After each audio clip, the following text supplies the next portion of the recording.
Your true wealth is your time and freedom. Money is just a tool for trading your time. It's a container to store your economic energy until you're ready to deploy it. But the whole world has been turned away from real money and has been fooled into using currency. A deceitful imposter that is silently stealing your two most valuable assets, your time and your freedom. Welcome to the rabbit hole. We are entering a period of financial crisis that is the greatest the world has ever known. The wealth transfer that will take place during this decade is the greatest wealth transfer in history. Wealth is never destroyed, it is merely transferred, and that means that on the opposite side of every crisis there is an opportunity. The great news is that all you have to do to turn this crisis into your great opportunity is to educate yourself. I believe that the best investment that you can make in your lifetime is your own education. Education on the history of money, education on finance, education on how the global economy works, education on how all of these guys, the central bankers, the stock market, how they can cheat you, how they can scam you. If you learn what is going on and how the financial world works, you can put yourself on the correct side of this wealth transfer. Winston Churchill once said that the further you look into the past, the further that you can see into the future. This program is all about creating your own crystal ball, being able to gaze into the future, being able to change this crisis, the greatest crisis in the history of mankind, into your great opportunity.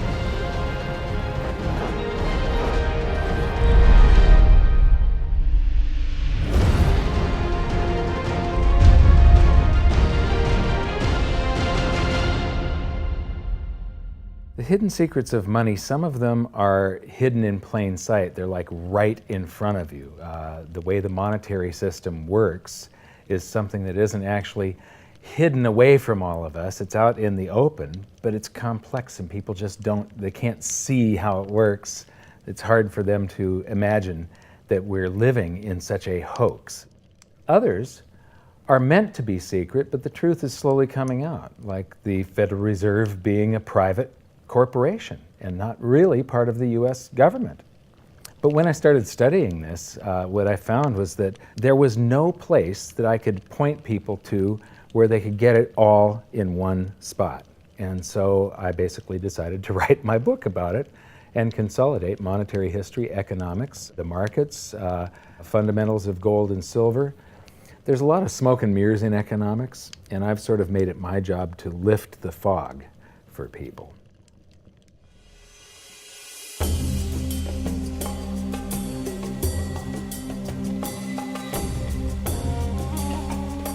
Welcome to Egypt. This is where it all began. Roughly 5,000 years ago, the Egyptians started using gold and silver as their predominant form of currency. But it was not yet money.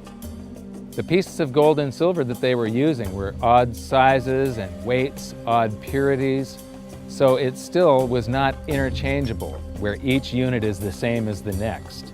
This meant that nothing really had a price yet. You couldn't put a price of so many coins on something because they didn't have coins yet. Trade was still difficult. It was still a guessing game when it came to the exchange of values. One of the reasons that we are in the financial mess that we are today globally is that people do not understand the difference between currency and money. Currency is a medium of exchange, a unit of account. It is portable, durable, divisible, and something called fungible. Fungible means that each unit is the same as the next unit. A dollar in my pocket buys the same amount as a dollar in your pocket. Money is all of those things plus a store of value over a long period of time. Even financial planners, bankers, your accountant, they don't understand the difference between currency and money. The currency in your pocket is a medium of exchange. It's a unit of account because it's got numbers on it. It's somewhat durable, it's portable, it's divisible in that you can make change, and it's fungible. A dollar in my pocket buys the same amount as a dollar in your pocket. But because governments can print more and more and more of it, and dilute the currency supply, it's continually transferring wealth out of your pocket, out of your bank account, to the government and to the banking system. The reason that gold and silver are the optimum form of money is because of their properties. It's an easy medium of exchange because gold and silver store a large amount of value in a very small area. It's a unit of account. Pure gold has the same value all over the planet. So an ounce of gold buys the same amount here in Egypt as it would in China or in the United States. It's durable. The same gold that Egyptians were using in trade 5,000 years ago is still here with us today. It does not corrode. It's divisible. You can make change with it. It's very portable. You could use something like oil as money. It's just that you can't carry around a barrel of oil on your back. It's fungible. Pure gold is the same wherever it is on Earth. Pure silver is the same wherever it is on Earth. It's limited in quantity. That's the reason that it maintains its purchasing power. Governments cannot print it. Over the last 5,000 years, only gold and silver have maintained their purchasing power. There have been thousands upon thousands of fiat currencies, currencies that are unbacked by gold or silver, and they have all gone to zero. It's a 100% failure rate. Well, fiat currency, of course, is a currency that exists at the dictate or by fiat from a government. You say they have their printing presses, and the paper money rolls off the printing presses. And then they give it the fiat designation, which makes the currency official. It's just worthless paper.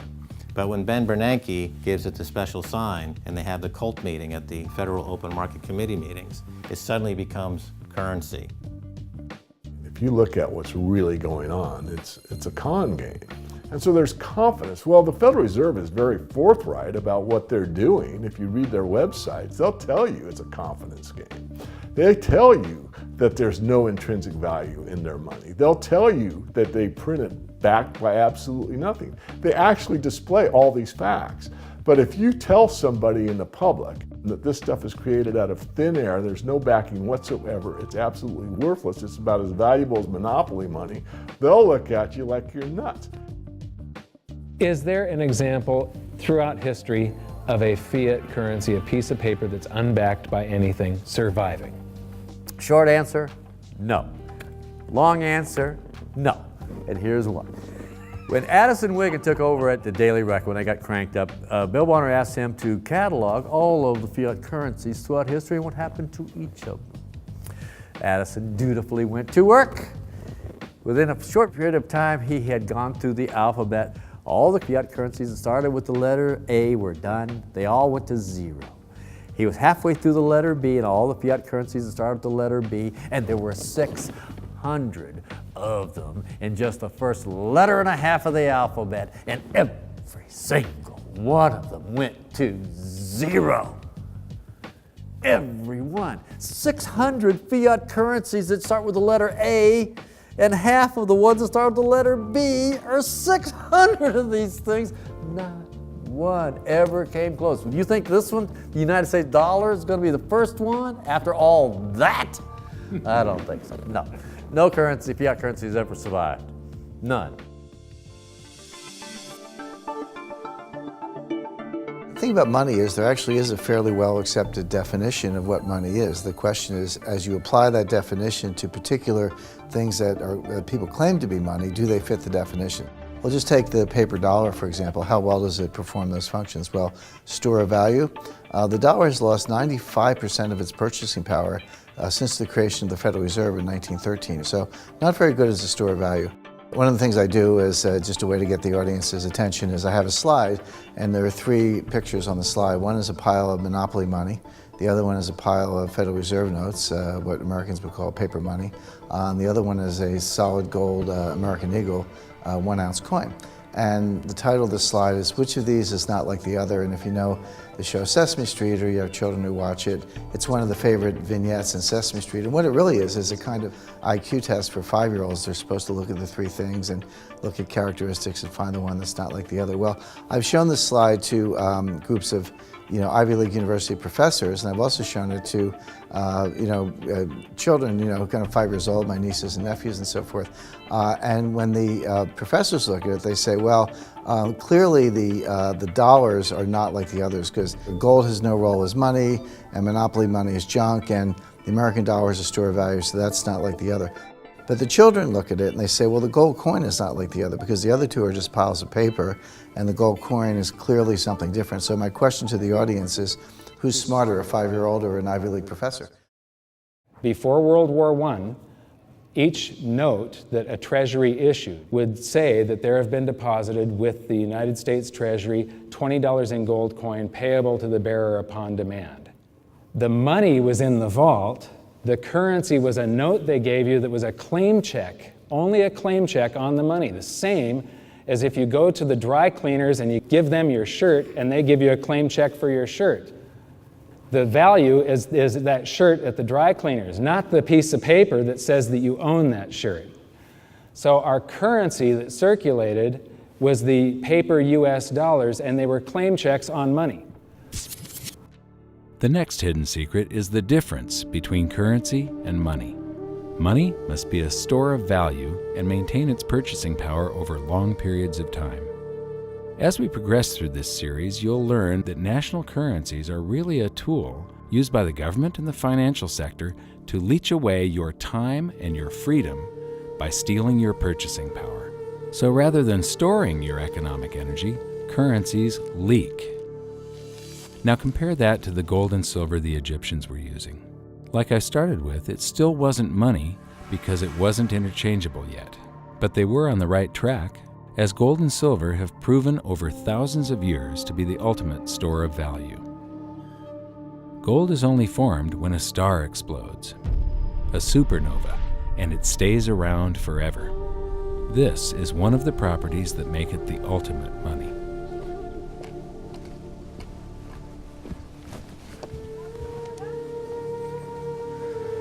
People are amazed that after 5,000 years, the pyramids are still here. But what I'm more amazed at is that the currency that the people that built this were using, that currency, that gold and silver that they were using in trade on a daily basis, is still around today. It may have been melted down and re-refined, and it's in a coin or a bar or in some piece of jewelry, but it's still with us today, and it still purchases something. Yes, it is the ultimate money, because there is nothing else even in the same league. It's divisible, it's permanent, it's a store of value, it's a unit of account. It's got everything you want out of money, but it doesn't go away, and it can't be increased. That is what makes gold the most beautiful money of all. What more could you ask out of a money? It keeps governments under control. You can maintain a solvent system. Governments don't like gold at present because they're getting away with the fiat currencies, and they'll do everything they can to discredit it as an asset class. I mean, my goodness, gold has outperformed the Dow Jones Industrial Average in each of the last 7 years, yet it's not considered a legitimate asset class. Why? Again, it's the fear that maybe gold will be imposed on the system, that it will constrain government ability to spend beyond its means. They can't print it. They can't print it, no.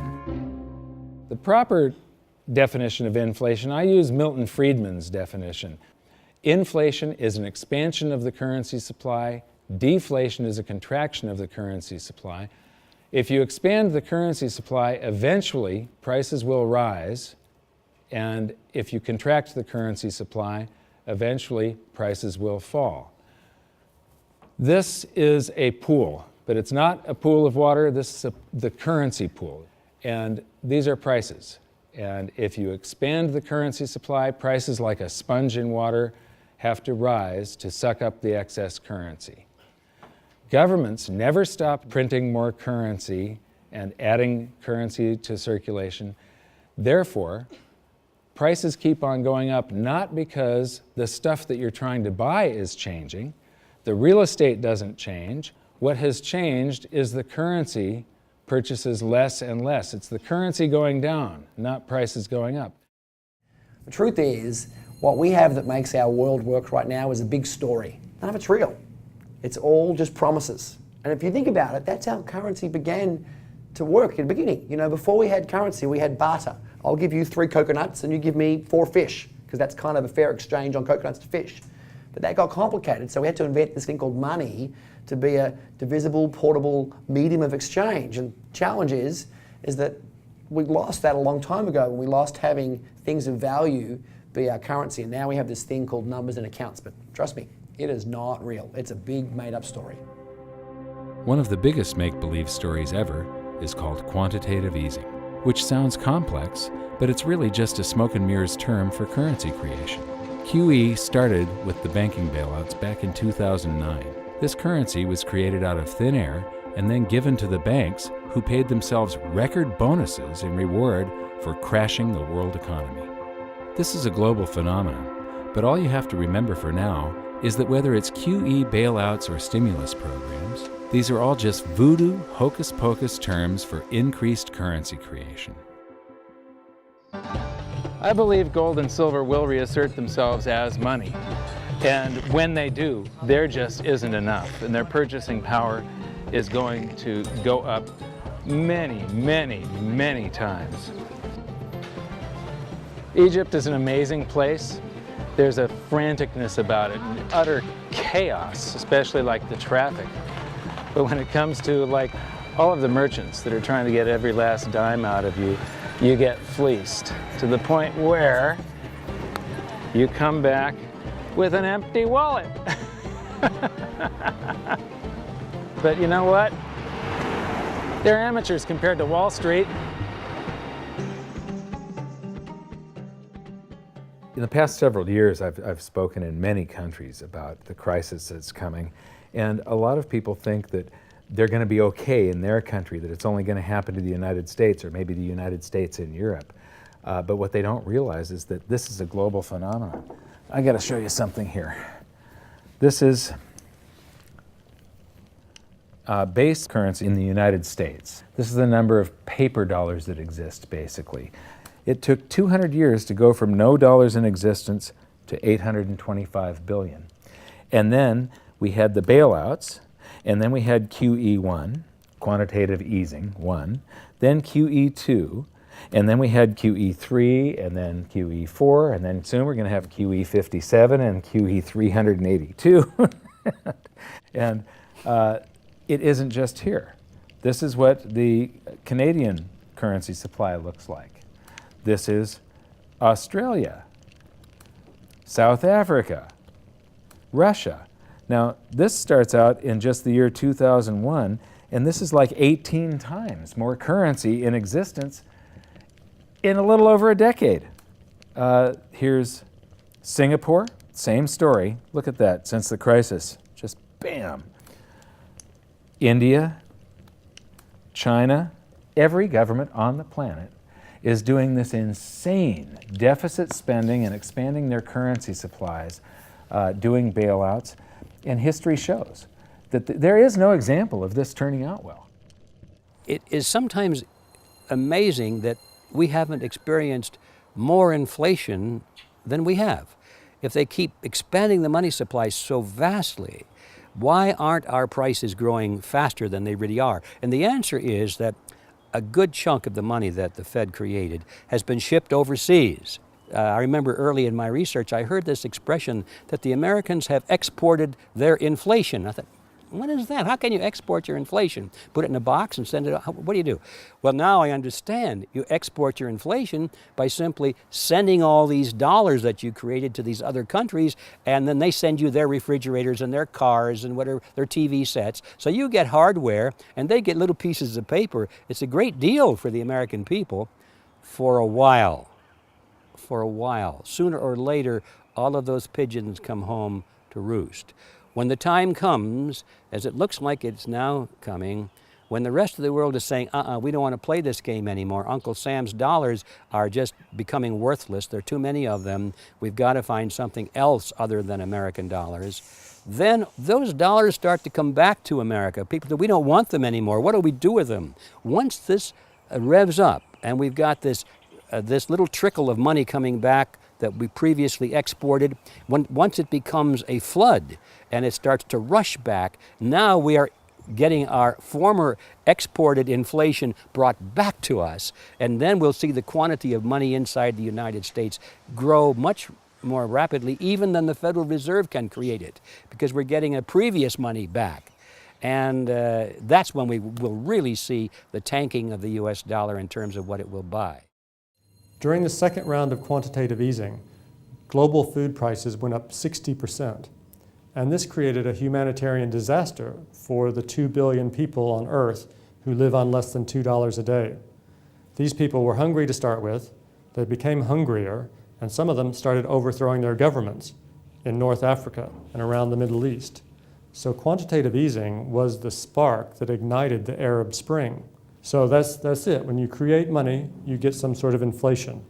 It just depends on where the inflation goes.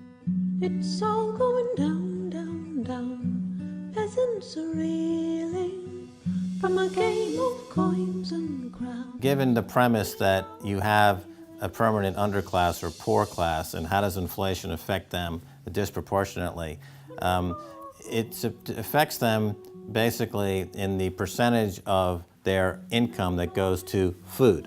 And we see this as a ratio, and we know that there are some danger points. For example, in Egypt recently, once that ratio got to 40% of income going to food and the price of food rising due to inflation, when it got to 40%, that's historically a point where people actually stage a revolution. That's exactly what we saw. The French Revolution, similarly, was all around the price of food getting to a certain critical point where people simply, the risk-reward for revolution was favorable toward revolution.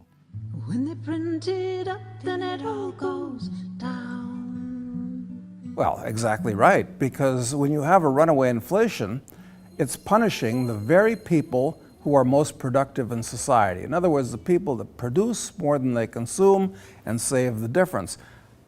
The problem is that those productive people, the savers, save in their national currency. And unfortunately, the national currency is just a fiat piece of paper at this point. So when it's destroyed through runaway inflation, that $100,000 that you were hoping to retire on doesn't exist. And the things that you were going to buy with it and provide for others don't exist either. Now what are you going to do? So that all seems pretty scary. However, this is going to happen, and you can only play the hand that you're dealt. But the great news is that gold and silver always end up doing an accounting of the expansion of the currency supplies. Basically, the will of the public and the free markets. When governments do this kind of stuff to their currency supply, they debase it. Eventually it comes back in inflation. People sense the loss of their purchasing power. They rush back to gold and silver, and they bid the value of the gold and silver up in the country until it meets or exceeds the value of all the currency in circulation.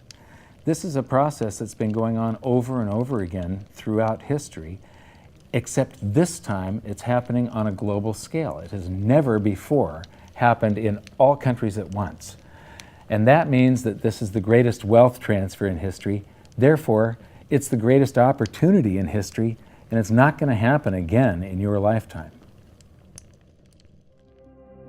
So now we've learned that your true wealth is your time and your freedom. Money is a trading tool that stores the economic energy that is your time and freedom, whereas currencies leak them away. Gold and silver are the ultimate money simply because of their properties. Fiat currencies are based solely on confidence and always return to their intrinsic value of zero.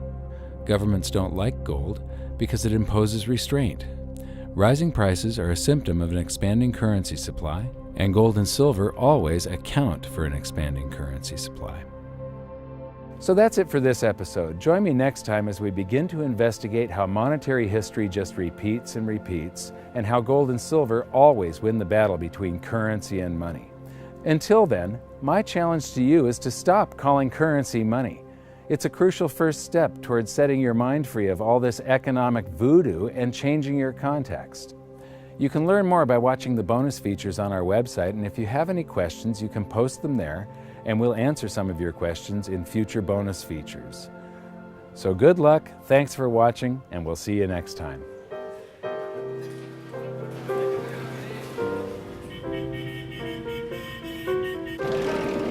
Good morning. Wow. What does fiat mean? It comes from the Latin for crappy car.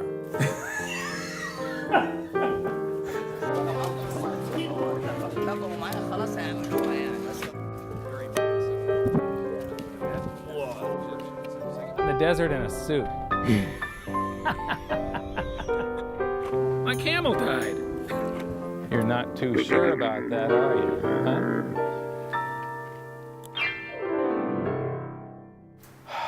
I am ready for a good long nap. Hi, welcome to this bonus feature for the very first episode of Hidden Secrets of Money.